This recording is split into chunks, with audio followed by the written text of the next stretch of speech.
Assalamualaikum warahmatullahi wabarakatuh. Halo anak-anak, salam semangat luar biasa.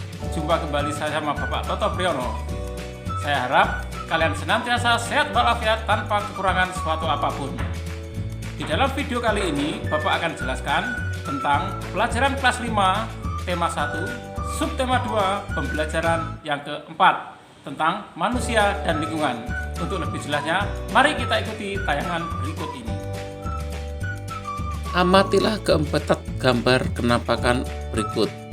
Kemudian berilah tanda centang pada gambar yang menunjukkan kenampakan alam yang ada di Indonesia. Berilah tanda silang pada gambar yang menunjukkan kenampakan buatan yang ada di Indonesia. Gambar pertama, gunung, merupakan kenampakan alam. Yang kedua, sungai, merupakan kenampakan alam. Gambar ketiga, danau, merupakan kenampakan alam. Dan keempat, bendungan, merupakan kenampakan buatan. Anak-anak, kita mengetahui kenampakan alam dan buatan. Apa itu kenampakan alam? Apa kenampakan alam buatan? Mari kita amati kenampakan alam dan buatan.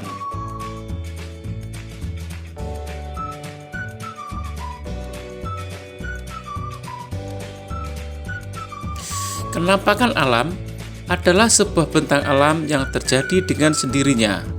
Jadi, kenampakan alam diciptakan tanpa campur tangan manusia. Kenampakan alam antara lain gunung, laut, danau, sungai, dan pantai. Dan beberapa kenampakan alam lainnya seperti air terjun, dataran rendah, dataran tinggi, dan sebagainya.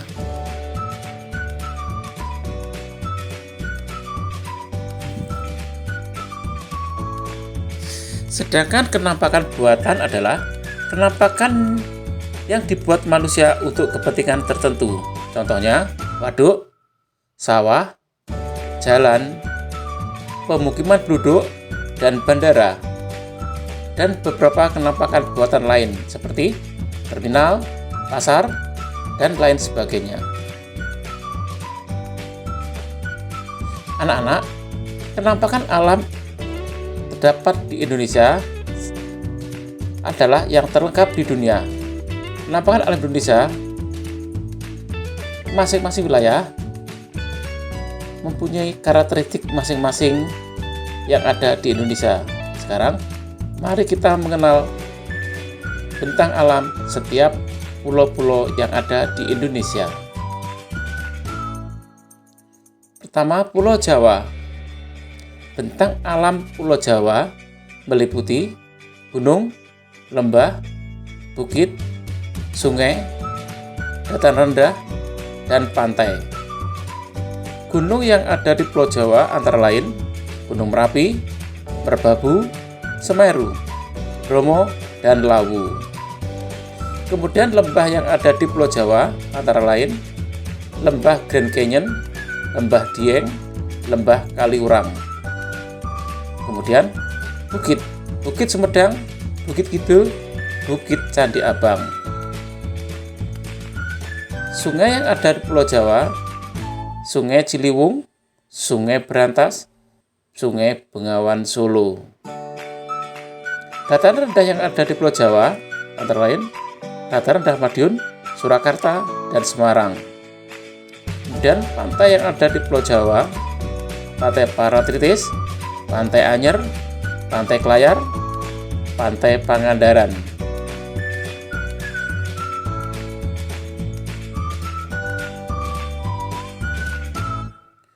Pulau Sumatera. Bentang alam di Pulau Sumatera, Gunung Merapi, Gunung Kerinci, Gunung Talang, Gunung Sinabung, dan Gunung Dompo. Kemudian lembah Anai, lembah Ngarai Siano, dan lembah Harau. Kemudian Bukit Pasai, Bukit Barisan, dan Bukit Minangkabau. Sungai adalah Sungai Musi, Sungai Angkola, dan Sungai Bangka. Dataran rendah Asahan, Muoro Jambi, dan Kuto Jambi. Pantai yang ada di Pulau Sumatera, Pantai Ibo, Trikora, Sorake, dan Pantai Air Manis.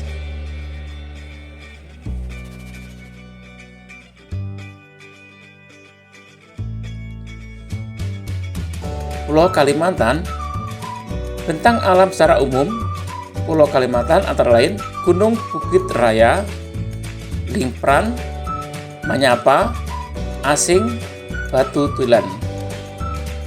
Kemudian lembah yang ada di Pulau Kalimantan, Lembah Bawang dan Lembah Kahung, Bukit Lintang, Bukit Kelam, dan Bukit Langsara. Kemudian Sungai Kapuas, Sungai Mahapam, dan Sungai Martapura. Dataran rendah Redem, Kalau Kapuas, dan Ketapang. Pantai Maratua, Pantai Selimpai, Tanjung Batu, dan Kubu.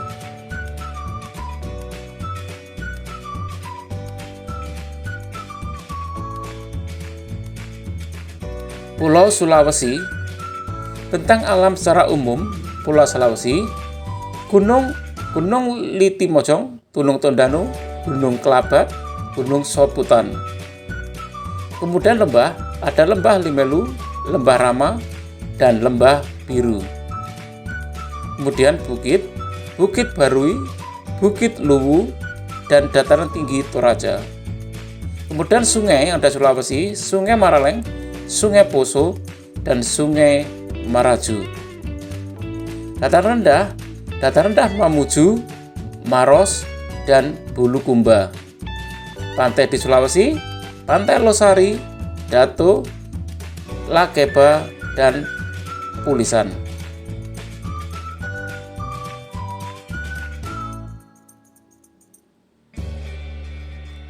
Pulau Papua, bentang alam secara umum di Pulau Papua antara lain gunung, ada Puncak Jaya, Puncak Mandala, Puncak Trikora.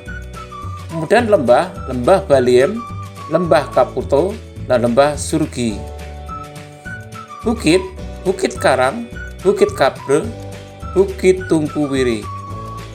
Kemudian Sungai Digul, Sungai Mamberamo, dan Sungai Undir. Dataran rendah Pasisir Arafuru, Mauroke, dan pesisir selatan Papua.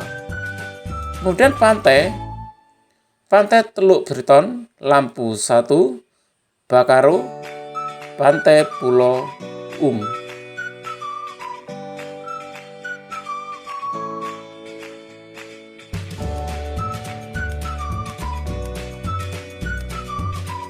Kepulauan Maluku, bentang alam secara umum yaitu gunung, antara lain Gunung Baina, Gunung Gamalama, Gunung Dukuno, dan Gamko Nora.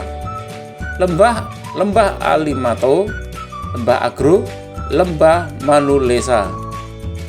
Kemudian Bukit Marsepait, Bukit Laguna, Bukit Tidore. Sungai Yaro, Sungai Apu, Sungai Eti. Dan daratan rendah Ke, Morotai, dan Seram. Kemudian pantai, ada Pantai Ora, Kuraji, Tabela, Natsepa.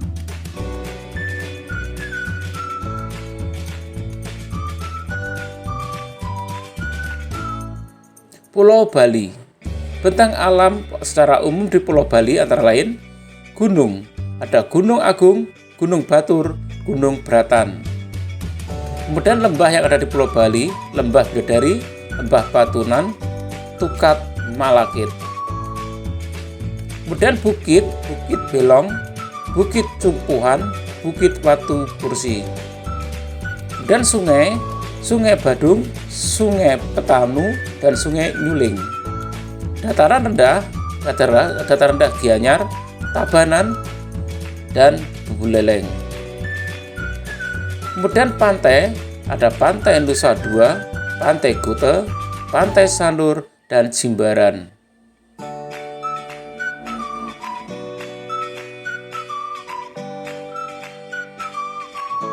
Kepulauan Nusa Tenggara, bentang alam secara umum meliputi untuk gunung, ada Gunung Rinjani, Tambora, Kalimutu, dan Egon. Kemudian lembah yang ada di Nusa Tenggara, Lembah Rinjani, Lembah Hijau Lombok, Lembah Paudoa. Kemudian bukit, ada Bukit Wariding, Bukit Mandoa, Bukit Merese. Kemudian sungai, ada Sungai Wakukana, Sungai Tusene, Sungai Puwu. Kemudian dataran rendah, ada dataran rendah Lombok, Sumbawa, dan dataran rendah Flores. Kemudian pantai, Pantai Senggigi, Pantai Selong Belana, Gili Trawangan, Lasiana.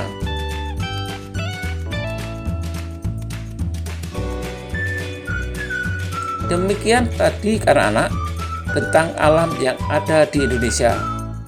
Bentang alam wilayah Indonesia sangat bervariasi disesuaikan dengan iklim yang ada di Indonesia. Apa itu iklim? Iklim adalah keadaan rata-rata cuaca pada suatu wilayah dalam jangka waktu yang relatif lama. Sedangkan cuaca adalah keadaan suhu udara, tekanan udara, curah hujan, angin, dan sinar matahari pada waktu pendek dan tepat tertentu. Sekarang, mari kita mengenal iklim yang ada di Indonesia.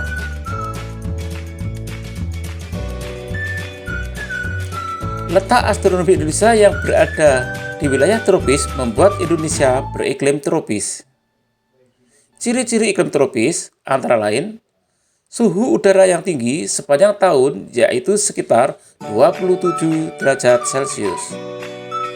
Kemudian perbedaan suhu pada musim kemarau dan musim hujan relatif kecil.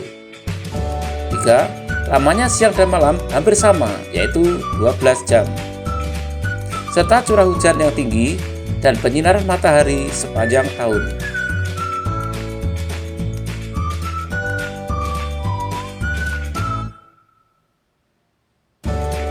Secara umum, keadaan iklim di Indonesia dipengaruhi 3 jenis iklim, yaitu iklim muson, dipengaruhi angin muson yang berubah-ubah setiap periode waktu tertentu.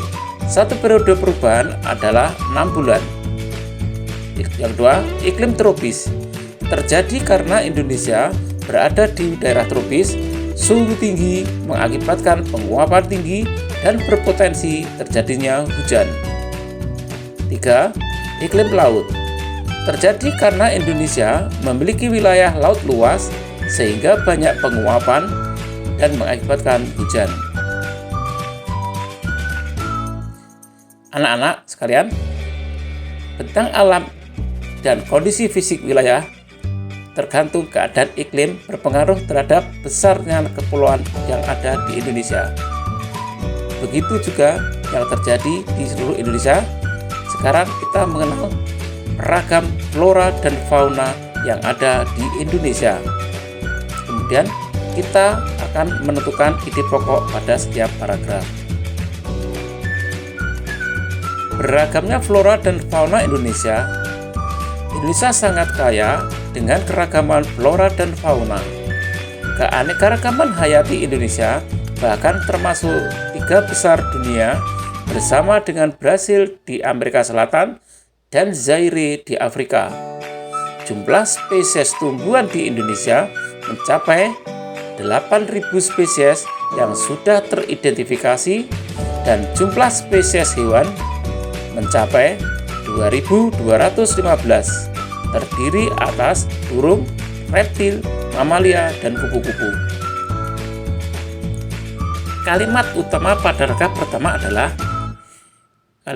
kalimat pertama, yaitu Indonesia sangat kaya akan dengan keanekaragaman flora dan fauna.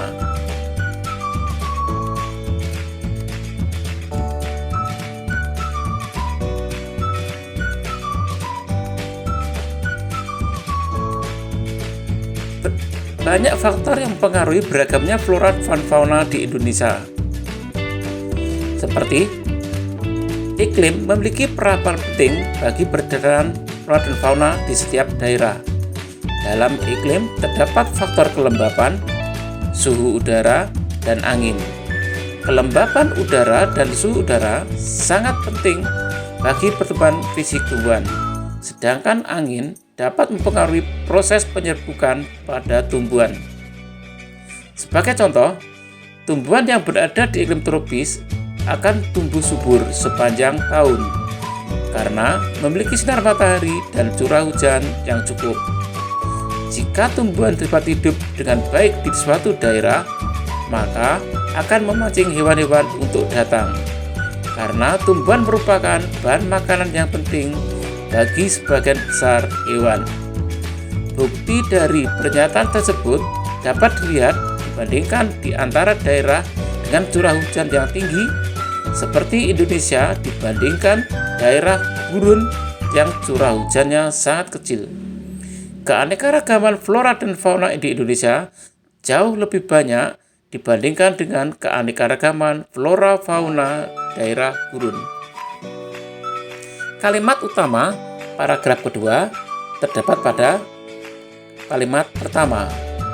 Ide pokok paragraf kedua yaitu faktor iklim yang menyebabkan karya dan beragagamnya flora fauna Indonesia. Faktor penyebab kaya dan beragamnya flora dan fauna Indonesia adalah tanah. Tingkat kesuburan tanah, suhu tanah, dan daya serap air berpengaruh pada baik tidaknya tumbuhan. Tentunya, pertumbuhan tanaman di daerah yang tingkat kesuburannya tanah, suhu tanah, dan daya serap airnya baik akan berbeda dengan daerah yang tingkat kesuburan tanah, suhu tanah, dan daya serap airnya kurang baik. Contoh perbedaan yang dikarenakan karakteristik kondisi tanah ini dapat dilihat dan dibandingkan antara hutan di Kalimantan yang subur dengan hutan di Nusa Tenggara. Kalimat utama pada paragraf tersebut adalah pada kalimat pertama, yaitu faktor penyebab kaya dan beragagamnya flora dan fauna Indonesia adalah tanah.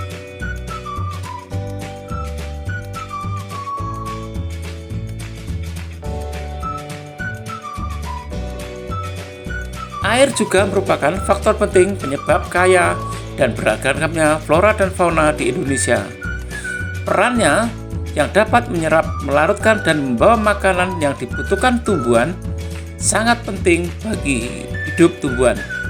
Flora yang ada di daerah dengan curah hujan rendah memiliki keanekaragaman yang juga rendah dibandingkan dengan daerah yang memiliki curah hujan tinggi. Kalimat utama terdapat pada kalimat pertama. Jadi, ide pokok dapat kan air juga merupakan faktor penting yang menyebabkan kaya dan beragamnya flora fauna di Indonesia.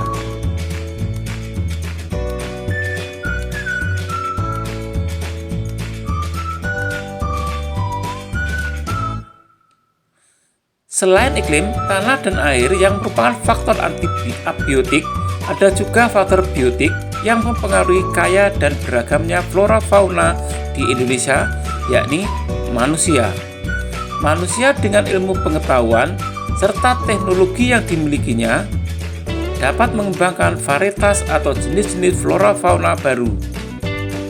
Begitu juga dengan tingkat mobilitas atau pergerakan, manusia bisa membawa dan menyebarkan flora fauna dari daerah satu dengan daerah yang lain. Kalimat utama terdapat pada kalimat pertama. Jadi, ide pokok paragraf tersebut adalah faktor biotik yang mempengaruhi kaya dan beragamnya flora dan fauna di Indonesia, yakni manusia.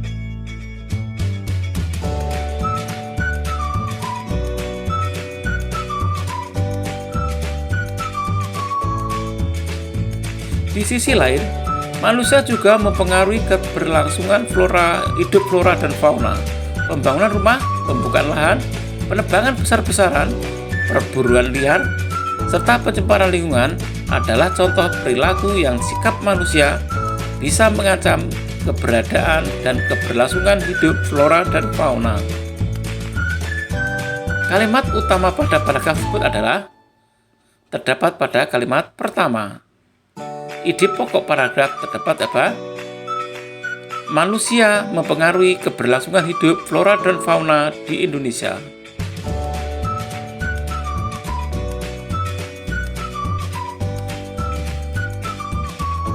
Faktor biotik selain manusia adalah hewan dan tumbuhan itu sendiri.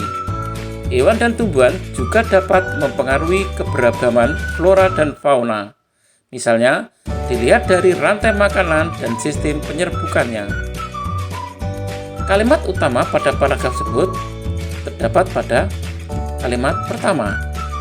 Ide pokok paragraf tersebut dapat ditulis faktor biotik selain manusia adalah hewan dan tumbuhan. Nah, demikian tadi anak-anak faktor-faktor yang menyebabkan keberagaman flora dan fauna yang ada di Indonesia. Selanjutnya, kita akan belajar tentang persebaran flora dan fauna yang ada di Indonesia. Persebaran flora dan fauna di Indonesia yaitu flora Indo-Malaya, flora Indo-Australia. Flora Indo-Malaya meliputi kawasan Indonesia bagian barat, Kalimantan, Sumatera, Jawa, dan Bali. Sedangkan flora Indo-Australian meliputi kawasan Indonesia bagian timur, yaitu Sulawesi, Maluku, Nusa Tenggara, dan Papua. Flora Indo-Malayan karakteristik 1. Jenis meranti-merantian sangat banyak. 2. Terdapat berbagai jenis rotan. 3. Tidak terdapat hutan kayu putih. 4. Jenis tumbuhan matoa sedikit jumlahnya. 5. Jenis anggrek sedikit jumlahnya. 6. Terdapat berbagai jenis nangka. 7. Tidak banyak tumbuhan sagu. Sedangkan karakteristik Indo-Australian 1. Jenis meranti-merantian hanya sedikit. Tidak terdapat berbagai jenis rotan. Yang ketiga, terdapat hutan kayu putih.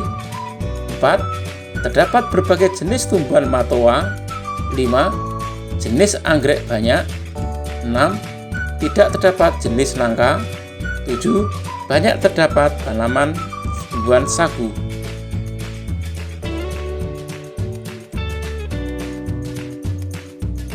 Persebaran fauna di Indonesia. Coba perhatikan peta persebaran fauna pada gambar ini. Menurut coraknya, fauna Indonesia dikelompokkan menjadi 3, yaitu fauna bagian barat, fauna bagian tengah, dan fauna bagian timur.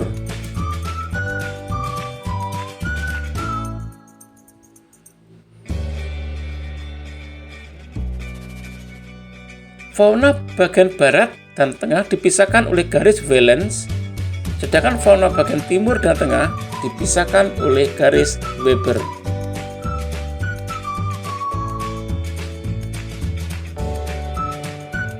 Tipe asiatis mencakup wilayah Jawa, Sumatera, Bali, dan Kalimantan. Contoh hewan bagian asiatis antara lain gajah, badak bertulang 1, harimau Sumatera, orangutan, dan beruang madu.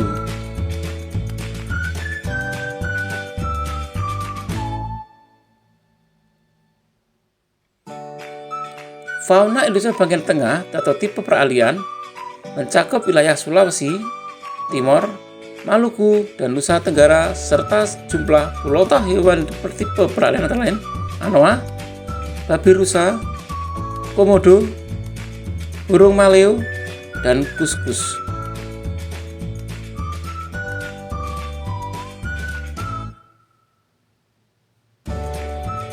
Fauna Indonesia bagian timur atau tipe Australis mencakup wilayah Halmahera, Papua, dan Kepulauan Aru.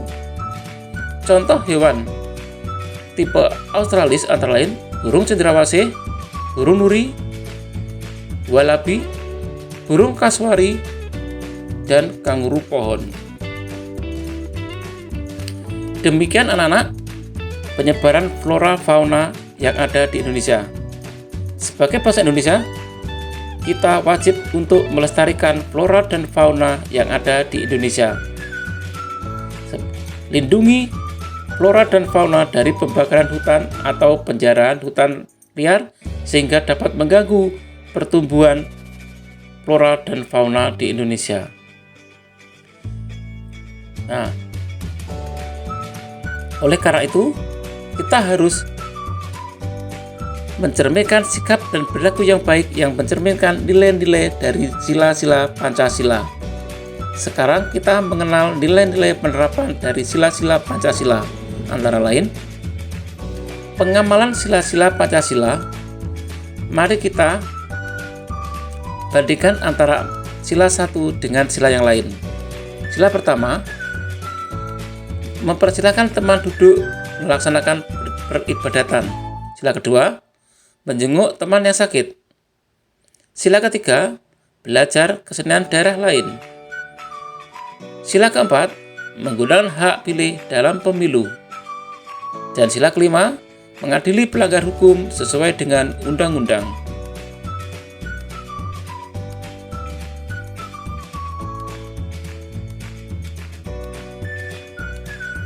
Perilaku yang sesuai dengan sila Pancasila, amatilah gambar berikut, kemudian berilah tanda centang pada gambar yang berlaku sesuai dengan nilai-nilai Pancasila. Berilah tanda silang pada gambar yang menunjukkan perilaku yang tidak sesuai dengan nilai-nilai Pancasila. Gambar pertama, bersedekah sesuai dengan sila Pancasila. Gambar kedua, berbuat jahil kepada teman, tidak sesuai dengan sila Pancasila. Gambar ketiga, bersihkan lingkungan, sesuai dengan nilai Pancasila. Gambar keempat, gotong royong, sesuai dengan nilai Pancasila. Gambar kelima, membuang sampah sembarangan, tidak sesuai dengan sila Pancasila. Gambar keenam, beribadah menurut keyakinan, sesuai dengan sila Pancasila. Gambar ketujuh, menjenguk teman sakit sesuai dengan nilai Pancasila. Gambar 8, berburu secara liar tidak sesuai dengan sila-sila Pancasila. Demikian tadi anak-anak pembelajaran kita pada hari ini, tema 1, subtema 2, pembelajaran keempat. Kita telah belajar tentang ragam alam yang ada di Indonesia, penyebaran flora fauna Indonesia, dan mengenal sikap-sikap yang sesuai dengan sila-sila dari Pancasila.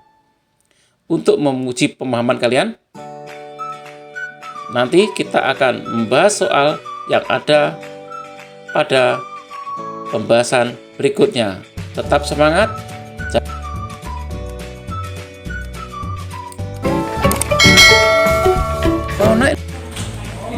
Nah, bagaimana tayangan video tadi? Mudah-mudahan dapat dimengerti dan dipahami. Cukup sekian dulu video kali ini. Bapak harap kalian bisa mengerti dan dipahami.